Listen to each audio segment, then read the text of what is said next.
আসসালামু আলাইকুম দর্শক, সবাইকে স্বাগতম। দর্শক, আজ আমরা জানব কাঁচা বা আধা সিদ্ধ বা পুরোপুরি রান্না শাকসবজি কোনটা খেলে আসলে শরীরের জন্য বেশি ভালো, এগুলো উপকারিতা এবং অপকারিতা কী কী, চলুন জেনে নিন।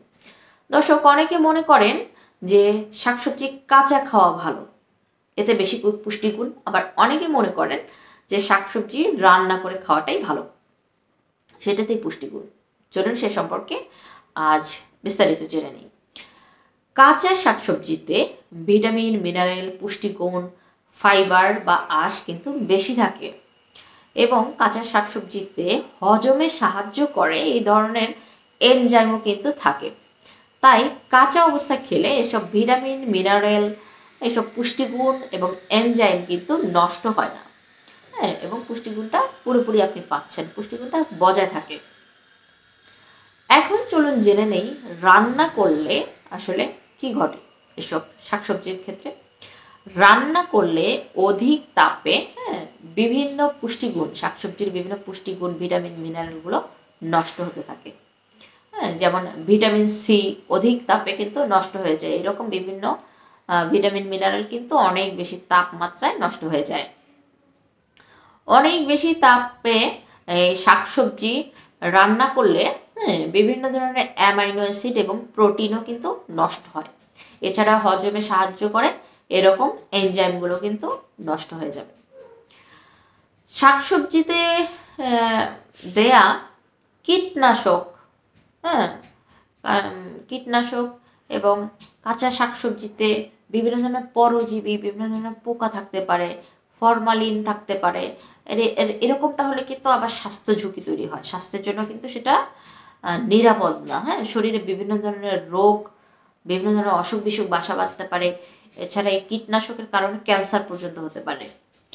শরীরে ভালোর জন্য সচেতনতামূলকভাবে তাই ভিনেগার, লবণ পানিতে আপনারা সবজিটা ভিজিয়ে রাখবেন কিছুক্ষণ, তারপরে ভালোভাবে ধুয়ে আপনারা কাঁচা অবস্থায় এটা খেতে পারবেন।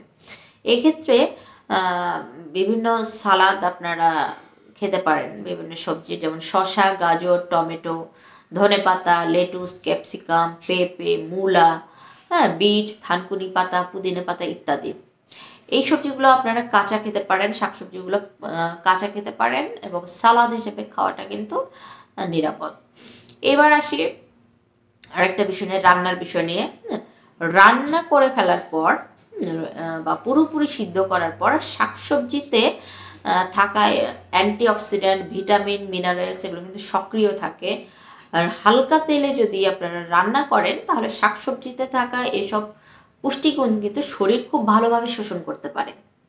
হালকা তেলে রান্না করলে শরীরটা খুব ভালোভাবে এইসব পুষ্টিগুণ শোষণ করতে পারবে। শক্ত ফাইবারগুলো ভেঙে হজম প্রক্রিয়াকে সহায়তা করবে।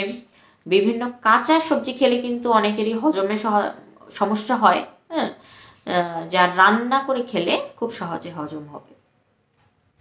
কাঁচা শাকসবজিতে কীটনাশক, পরজীবী, বিভিন্ন ধরনের পোকা, ফরমালিন এসবের ঝুঁকি থাকায় শাকসবজি আসলে অর্ধ সিদ্ধ করে খাওয়াটা বা অল্প তাপে অল্প সময়ে খুব তাড়াতাড়ি রান্না করে ফেলার পর এই সবজিটা খাওয়া কিন্তু বেশি নিরাপদ। রান্না করা সবজি বারবার গরম করলে পুষ্টিগুণ নষ্ট হয়। তাই আমরা সালাদ হিসেবে কাঁচা সবজি খেতে পারি, যেগুলো আমি বললাম যে সবজিগুলোর নাম। সেক্ষেত্রে ভালোভাবে পরিষ্কার করে ধুয়ে নিতে হবে এবং অন্যান্য সবজিগুলো অল্প সময়ে অল্প তাপে কিছুটা তেল ব্যবহার করে আপনারা রান্না করে খেলে ভালোভাবে পুষ্টিগুণ পাবেন এবং আপনার শরীর সেটা ভালোভাবে গ্রহণ করতে পারবে। দর্শক, দেখা হবে পরবর্তী ভিডিওতে। আসসালামু আলাইকুম।